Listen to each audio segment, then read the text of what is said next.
नमस्कार, मी गोपाळ माळी. आपल्या सर्वांचे एबी मराठीमध्ये स्वागत आहे. प्रेक्षकांनो, आता मी उभा आहे तो गोपाळपूरमध्ये. जर पाहायला गेलं तर ही ज्या दिवशी आषाढी वारी असते त्या दिवशी इथं खरं तर दर्शन रांग पोचत असते. पण आजचा व्हिडिओ करायचं महत्वाचं म्हणजे जर वारीला अजून 5 दिवस बाकी आहेत तरी सुद्धा आत्ताच ही दर्शन रांग पाहायला गेलं तर गोपाळपूर या ठिकाणी पोचलेली आहे.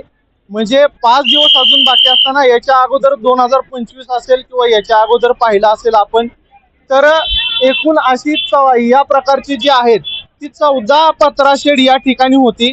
या वर्षी 2 पत्राशेड नवीन करण्यात आलेली आहेत. म्हणजे 15 आणि 16 म्हणजे रिद्धी सिद्धी दर्शन मंडपासारख्या अशी 16 पत्राशेड आहेत या ठिकाणी. दोन दर्शन मंडप वाढवून सुद्धा आता ही 5 दिवस वारीला बाकी असताना सुद्धा ही दर्शन रांग इथं गोपाळपूर पर्यंत पोहोचलेली आहे.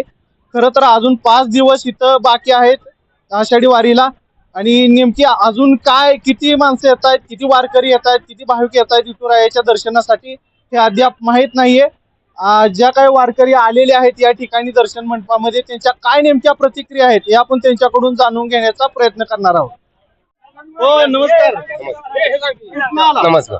धारवा तालुका यवतमाळ जिल्हा इरतळगाव.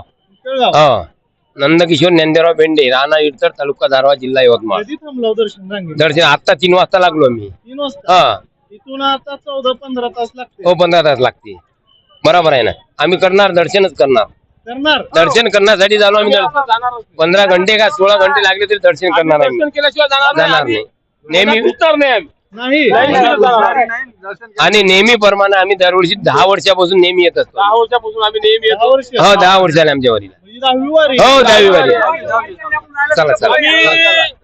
म्हणजे किती जरी उशीर लागला तरी आम्ही दर्शन करणार. माऊली, कुठून आला? आम्ही अकोला जिल्हा. जिल्हा. तुम्ही कुठून आला? अकोला जिल्हाच आहे आमचा. होय. हो. किती वय? वय आहे 70. 70.